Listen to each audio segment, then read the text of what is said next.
I hope I've made it clear to you, what the confusion is. Everybody is not really sure of what it means. Everybody is guessing. So let's play the game. Let's guess also. Let's see what is your guess.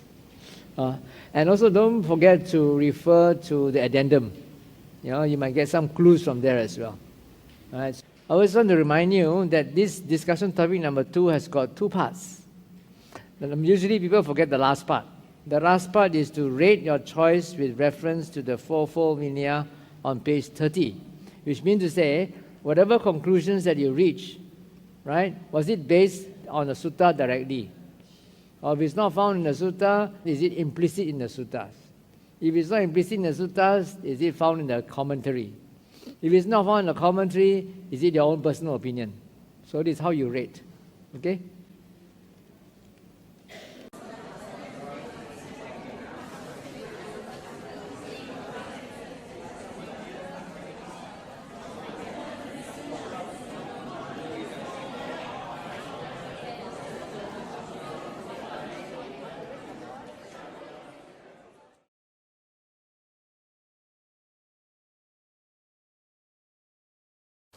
So this is sort of having read everything, and in my group, nobody had anything to say. So after I said what I had to say, wrote it down, and we finished. That's why I ended so fast, because they had nothing to say. So, okay. So I wouldn't say this is from my group, this is mine. So for me, sutta is simply the teaching, the instructions, as in what is recorded, what is been put together. Sort of like it's a string, yeah.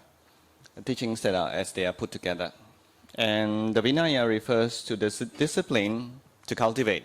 This is just a teaching, whereas Vinaya, I see the original meaning as in the discipline to cultivate according to the sutta, to train yourself, as in when we say the discipline of, if you want to learn Kung Fu, this is the discipline.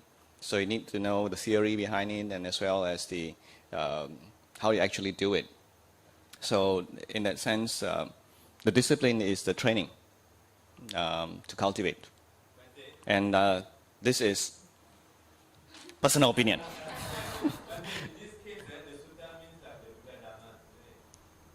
Why don't you use the word Dhamma instead of Sutta? After all, Dhamma is So already Dhamma is just Dhamma. Dhamma, whether or not anybody teaches it, it's the Dhamma. As in Anicca, Dukkha, Anatta is true whether or not there's a Buddha came about to teach it or not. But the Sutta here refers to having the teaching that has been, the revealing of the Dhamma, and then it is being put together.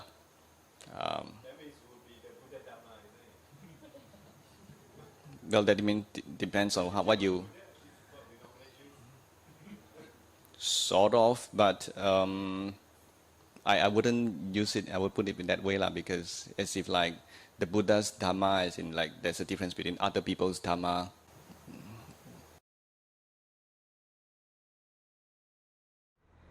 Okay, all right, thanks. Still, I have an objection to that.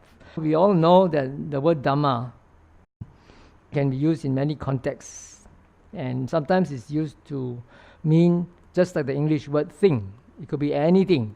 Sometimes it refers to the laws of nature, phenomena, Dhamma, right? Sometimes it refers to a teaching, right? And the word Dhamma Vinaya is not only used for the Buddha's teachings. Even the other non-Buddhist teachers at that time, the Buddha also called their teachings Dhamma Vinaya. Right? So, sorry, can I accept?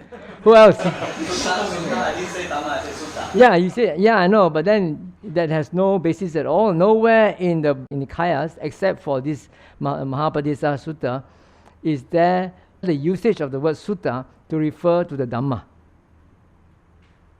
None at all. As I said earlier on, there is Suttanta. Suttanta refers to all the Dhamma, the ninefold classification or whatever. For the first one is clear? Yeah, first one is clear. The second one, the meaning is, we understand under the term Vinaya, that it refers to the Vinaya Pitaka, the entire Vinaya Pitaka. And who says it, that it's the Vinaya Pitaka? What do we have as a reference? according to the Vinaya Pitaka itself, because when you had the slide, the Vinaya Pitaka says Vinaya means Vinaya Pitaka. And the Sutta Pitaka also says Vinaya means the Vinaya Pitaka. Sounds a little bit confusing. Okay. So, I get what you mean. Okay. Right. You understand what he says? Yeah. No. So, okay, the first one, that the term sutta in the context of the four great references refer to all discourses. That is their personal opinion. Right? Then for the other one, the term Vinaya used in the context of the four great references, according to them, means the Vinaya Pitaka. But this is not personal opinion. This is based on, you look at the screen, can you see? Here, according to the Vinaya Pitaka and according to the Sutta Pitaka, Vinaya here refers to the Vinaya Pitaka. So it is their personal opinion that the term Sutta, used in the context of the four great references, refer to all the discourses, the four Nikayas. Now, the term Vinaya, used in the context of the four great references, refers to the Vinaya Pitaka. That is not their personal opinion. This one is based on what the Sutta Pitaka and the Vinaya Pitaka says. You get what I mean? Okay? Yeah. Okay. If you're not too clear, you better listen to the recording later on. The corollary to the sutta, what exactly does it mean? The corollary to the sutta, what does that mean? It means it is not explicitly stated in the sutta, but it is implied. Now let me show you how it's used. So let me show you the addendum. You look at your own addendum. This is the account about Asma Sariputta. One day he approached the Buddha and asked our Buddha, he says, Bhante, how is it that the dispensations of some Buddhas of the past, they lasted only a short time? And how is it that the dispensations of some of the Buddhas, of the previous Buddhas, lasted a long time? And then our Buddha said that, it's because those Buddhas who taught only very briefly, their dispensations did not last long. But those who taught in great detail, then their dispensations lasted long. Okay? And then he gave a simile to that. He says, Sariputta, the Blessed One, Kakusanda, the Blessed One, Konagamana, and the Blessed One, Kassapa, were untiring in teaching the Dhamma in detail to the disciples. There were many of those teachings. Sutta, mixed verse and prose, explanation, etc. These are the 9 types that I talked about just now. And he also laid down training rules for the disciples, and the Patimokkha was recited. So with the disappearance of those blessed Buddhas, with the disappearance of the succession of awakened disciples, the later disciples of various names, various clans, various births, who had gone forth from various families, preserved the lofty life, the holy life, for a long period. Okay, so that was his explanation. Now, he also supplemented that with a simile. Just as Sariputta, there are various flowers, well threaded by a string. Now, the word string here is bolded, because the string in Pali is sutta. So, just as Sariputta, there are various flowers well threaded by a string and placed on a board. Those flowers the wind cannot scatter, cannot blow away, or cannot destroy. What is the cause? Because they have been well threaded by a string, right? It is a string that holds all the flowers together. So now, looking at this simile and the previous paragraph, what do you think the flowers refer to and the string refer to? Would the flowers refer to the teachings of the Buddha, all the teachings of the Buddha, or do they refer to the disciples of the Buddha? And what does the string refer to? And okay, so how the various flowers refer to what? Okay, how many people say that the various flowers here refer to the teachings? Hands up. How many say they refer to the disciples? Hands up. So, don't know. But when you look at the simile, various names, various clans, various birds, and here various flowers. So the various flowers must refer to the various names and disciples from various places and various clans and so forth, right? So what does Sutta refer to then? Now the string here refers to all the teachings. Yeah, all the teachings here means, like here it says, all those ninefold types of teachings plus the training rules. Yeah, the training rules. In this simile, the Sutta refers to all the teachings, the discourses as well as the Vinaya. I mean, this is only a simile, I'm talking about a simile. It is not directly stated in this passage that Sutta refers to all the teachings, but it is implied. It is implied by the simile. So you get what I mean? What is the corollary to the Sutta? It is implied. It is not directly stated. Well, we can imply, we can deduce from here that the string, which is Sutta in Pali, refers to the complete teachings of the Buddha, including the Vinaya. But because in the four great references, Vinaya is separately mentioned. The Buddha says, don't simply accept or reject any claims that people make of my teachings. Listen carefully and go and check. Is it in the Sutta? Is it in the Vinaya? So because the term Vinaya is separately used, so Sutta refers to everything else except the Vinaya. Okay? So this conclusion was reached rating number 2, right? Because it's based on a corollary to the Sutta, implied in the Sutta. Now, however, this is not so easy for people who are not learned. Yeah, because how would you know that what this person claims is not in a Sutta that you have not read before? Right? Unless you are very learned.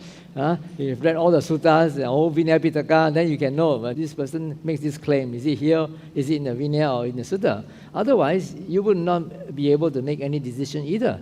And also another thing is that we are not really certain how accurate our Suttas are. We've got so many collections. We've got Pali, we've got Sanskrit, we've got Tibetan, we've got Chinese. So how do you know which one is the correct one? And so this one may not be very useful in a way unless you are a scholar. So perhaps we can go back to what the Netipakarana says. Okay, Netipakarana says that the Four Noble Truths, that is the Sutta. And Vinaya means the discipline of lust, hate, and delusion. So what he's trying to say is that Sutta here refers to a principle rather than a particular discourse or collection of discourse. It refers to the principle or basic tenet of the Buddha's teachings. Now this may be more useful for people who are not learned. If somebody makes any claim, you test and see, okay, whatever claims that this person made, this is the Dhamma, this is the Vinaya, this is the teaching of the Buddha, does it conform to the Four Noble Truths or not? Four Noble Truths you can know, right? Easy, suffering, cause of suffering, the cessation of suffering, the Noble Eightfold Path that leads to the cessation of suffering. And then Vinaya is whatever discipline that leads to the eradication of Lobha, Dosa and Moha. That one also you can know. If you do this practice, if you accept this teaching, will it increase your lust, your hate and delusion, or will it reduce and eventually eradicate? So this may be a more useful way of interpreting what Sutta and Vinaya means. So to conclude, I would say that a more useful yardstick for people who are not so knowledgeable would be to use the word Sutta to mean a principle. And this covers the cardinal principles of the Buddha's teachings, like the Four Noble Truths, the Noble Eightfold Paths, the 7 factors of enlightenment, the 5 indriyas, the 5 spiritual faculties, the law of independent origination, and so forth, the cardinal principles of the Buddha's teachings. And Vinaya, I would say, refers to the monastic rules and regulations, specifically. This also reminds me of what I heard myself saying in 2005, or was it 2006, when we had a Closer to Reality Dhamma Vinaya seminar in SBS, and I made a recording of my presentation. There also I talked about Sutta and Vinaya in the context of the four great references. Now I heard myself saying, that the modern scholars have made some research and they found out that the word Sutta or Sutra predates the Buddha, which means to say the Buddha borrowed this term from the prevailing usage at that time. So at that time, the word Sutra means not a discourse, but it meant a principle. And this reminds me when I was studying traditional Pali grammar in Burma and Thailand. We had to learn about 600 formulas for analyzing a Pali word. For example, the word samadhi. Samadhi can be resolved into sang plus a plus da and plus change it to d. How do you arrive at that analysis? You have to apply certain formulas. Like when you were studying applied maths, or physics or chemistry, we always have to learn by heart certain formulas. When you want to solve a problem, we have to say, okay, according to this formula, you take this step. According to this formula, you take this step. Right or not? That's all you need to do. So the same, in traditional Pali grammar, when we analyze a particular word, we have to quote every formula that we use. And these formulas are called suttas. So there are about 600 suttas that you've got to learn by heart before you can actually start to study Pali grammar. These formulas are not a normal Pali, They are acronyms, abbreviations and pieced together. So it's very difficult to memorize if you don't understand what they mean. Although it's very simple for Burmese and Thai kids. They can memorize everything by heart and they don't understand what it means. But for us, it's difficult. We have to understand what we memorize in order to sink into our brain, or else it wouldn't. In conclusion, I would say that there are two ways of interpreting. One, as a corollary to the sutta, we use a passage where Asma Sariputta asked the Buddha about the dispensations of previous Buddhas, and it's implied in a simile in that passage. Sutta refers to the complete teachings of the Buddha, including the Vinaya. But because in the four great references, the word Vinaya, the term Vinaya, is separately used, then the word Sutta could refer to all the teachings except the Vinaya, which is the rules and regulations for monastics. On the other hand, for people who are not so knowledgeable, who have not learned, it may be better to use the yardstick that was suggested by Neti Pakarana, to regard the term sutta to mean a principle. So sutta refers to the basic cardinal principles of the Buddha's teachings. This is actually found on page 40 and 42 in your course book. This is also another set of principles. When Mahabhajapati Gautami, the Buddha's mother's sister, auntie, who took care of him after the mother passed away. And so this Mahabhajapati Gautami one day came to the Buddha and asked him, Bhante, can you tell me the Dhamma and Vinaya in brief so that I can go to a secluded place and practice it? So the Buddha told her, this is not Dhamma Vinaya. When the teaching leads to passion, to being fettered, to accumulating your desires, accumulating your possessions, to greatness of desires, to non-contentment, to gregariousness, cannot bear to stay alone, always feel lonely, must go and seek company, laziness, being difficult to support, then this is not Dhamma Vinaya. On the other hand, if somebody claims that this is the teaching of the Buddha, or my teaching, this is the Dhamma, this is the Vinaya, and that leads to dispassion,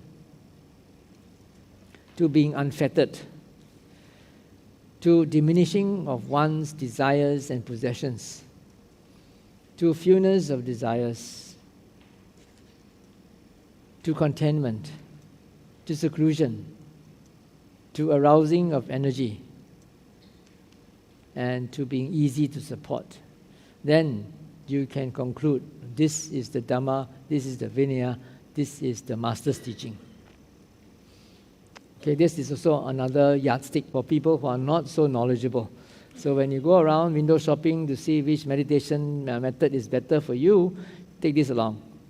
When you meditate, does it lead to more passion, maybe more attachments, the accumulating of more spiritual credentials? You know, I attended so many retreats, you know, I can sit for 10 hours, you know, and so forth. Okay? So just to help make sense of this whole discussion, so why do we need to define what sutta means? Why? Because any claims as to whether it is the Buddha's teaching or discipline or not has to be checked according to the Sutta and the Vinaya. So what is a Sutta? What is a Vinaya? Right? So that is the crux of the problem. Right? Now we have to determine what is the Sutta first before we can check and see whether these are actually the words of the Buddha. Right? So that's why it's very important for our discussion. But we are only working within the framework of the Pali Canon. I mean, it would be better if we could, do a more comparative study and take in the Tibetans as well as Mahayana, as well as the Sanskrit fragments, but it is beyond the scope of this workshop. Okay? All right, let's go on.